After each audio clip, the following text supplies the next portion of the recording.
system. Due to optical illusion, looks like that. But look at the lamp in the center of the Yeah. dome, the made of dome from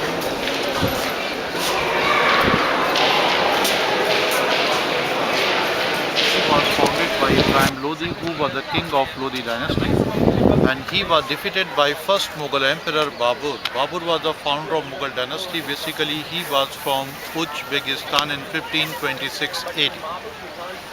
He died in 1530 after Babur. His son came here, Humayun. I think Humayun tomb you've been in Delhi. Have you been there? Haven't yet. You seen it? I've heard of Humayun too, but I've not been there. I'll be showing you. Humayun tomb and Taj Mahal, both buildings looks very similar to each other. Because Emperor Shah Jahan, who was the builder of Taj Mahal, he took the idea of Taj Mahal from Humayun tomb. That's why both buildings looks very similar to each other.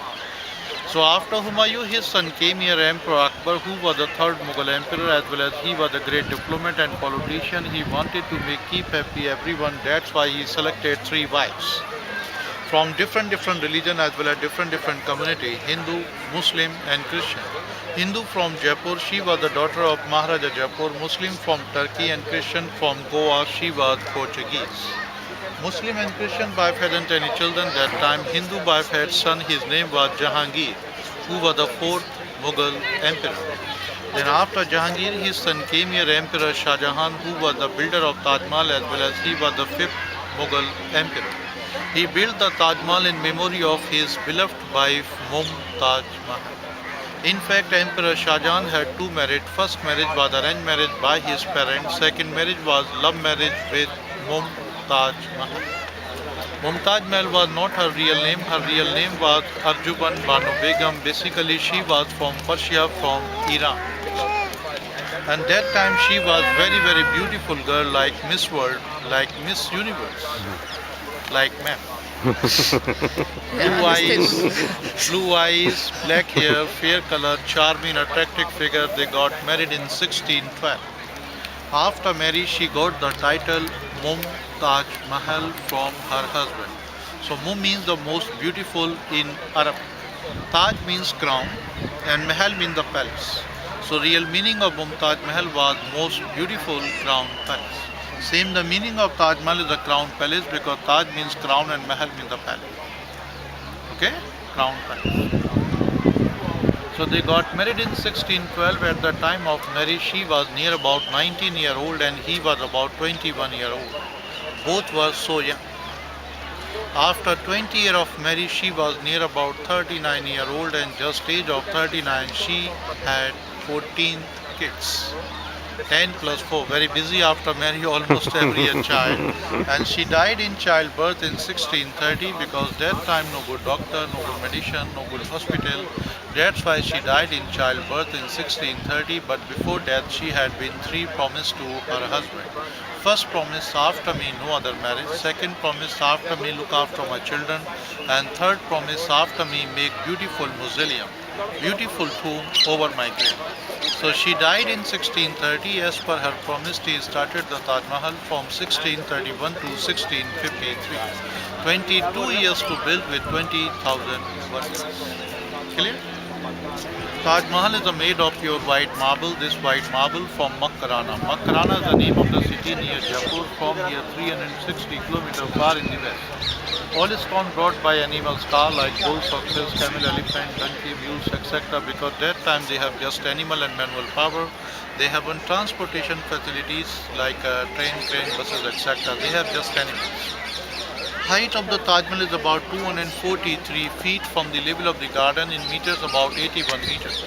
Taj Mahal is only one building in India which is one of the most highest historical monuments, 81 meters.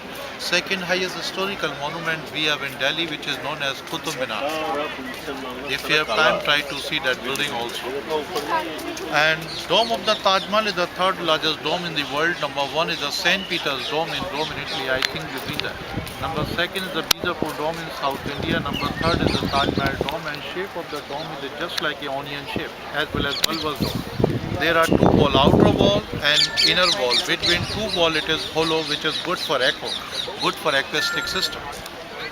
Just top of the dome, sir, you can see the golden pinnacle. It was made of pure gold at the time of Mughal, and weight of the gold was more than 200 kilogram pure gold, which looted by Nadir Shah in 1739. So now I would like to know your idea. Can you tell me what is the height of the golden pinnacle, which is just top of the dome? Just the metal part. Total height is the 81 meter top to bottom, which I told you already. In feet, 243 feet. But I'm asking about the golden pinnacle, which is just top of the dome. How high do you think? Any idea? 3 meters? 3 meters, very short. What's your More. idea? Yes. 5. What's your idea, sir? What is the height of the golden pinnacle, which is just top of the dome? Metal part. 6 meters. Total height is 81 meter top to bottom, including pinnacle. But I am asking about the golden part, which is just top of the dome, metal part.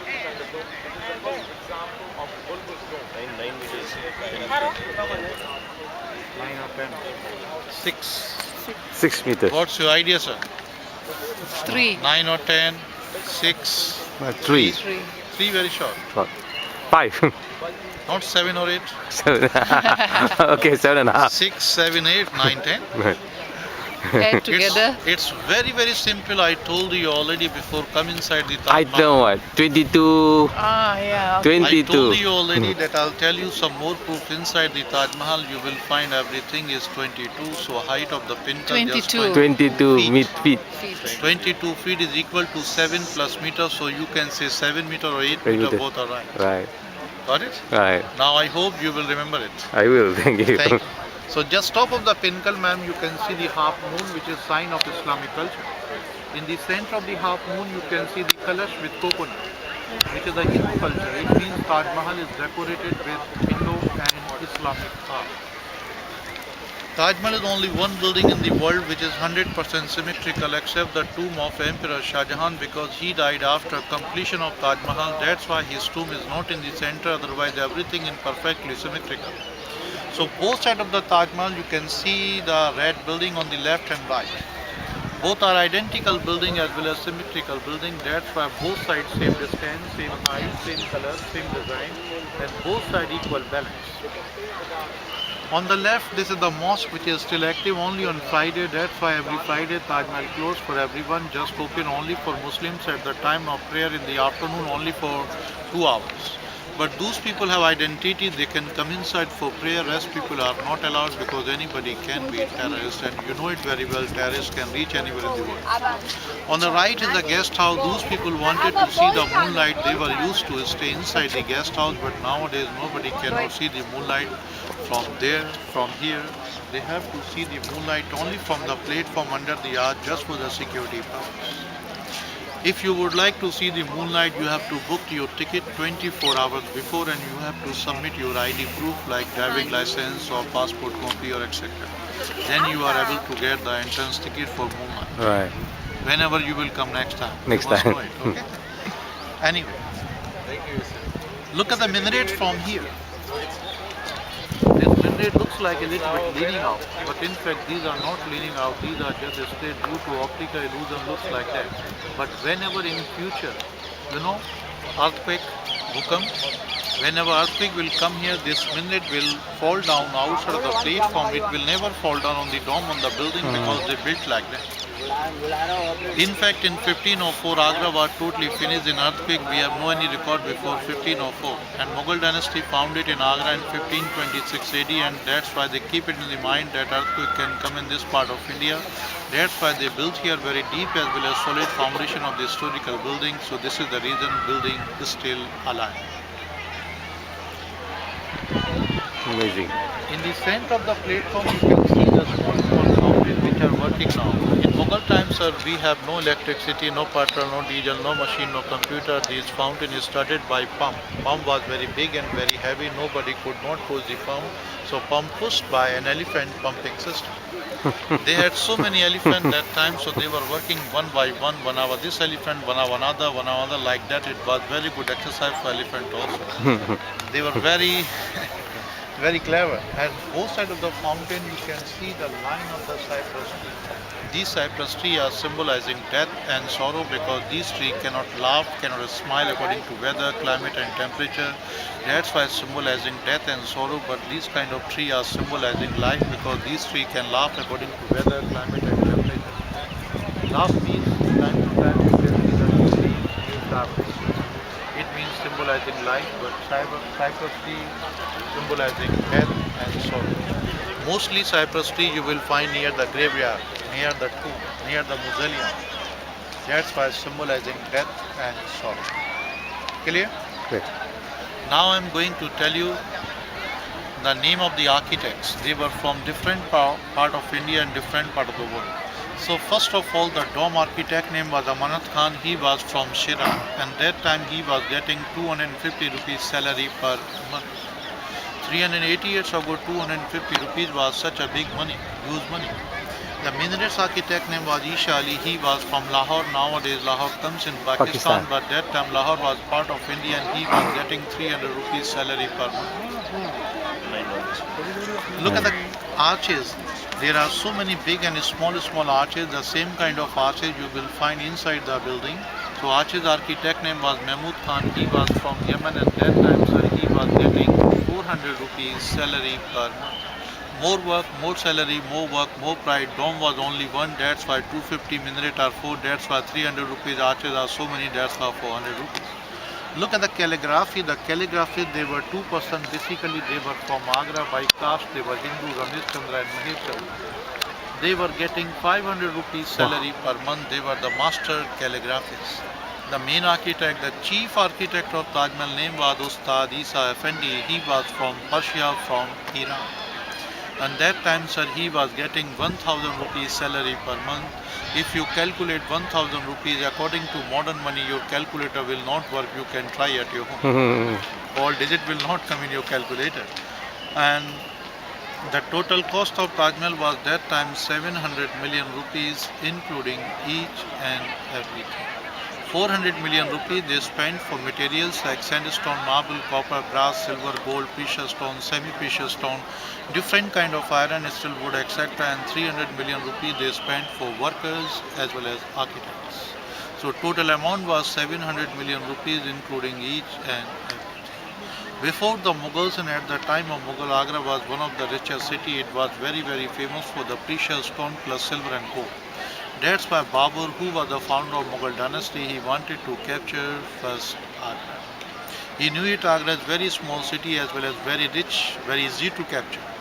And Babur was the only one emperor in India who used first time cannon and guns. Before Babur, nobody did not know about gun or cannon. So it's very simple. A person who have gun or cannon, so nobody have dared to stand in front of his gun or cannon. He got this technique from China because China was the founder of gunpowder. Okay? Even today Agra is also very rich because we have Taj Mahal, which is known as first wonder of the world as well as World Heritage Monuments. Almost every day more than 20,000 people come to see Taj Mahal. Special occasion time, festival time, vacation time, ratio is just double and triple like 30,000, 40,000, 50,000 like that. So Taj is also making very good money itself and Taj is also getting very good revenue from UNESCO. First revenue for first wonder of the world and second revenue for World Heritage Monuments.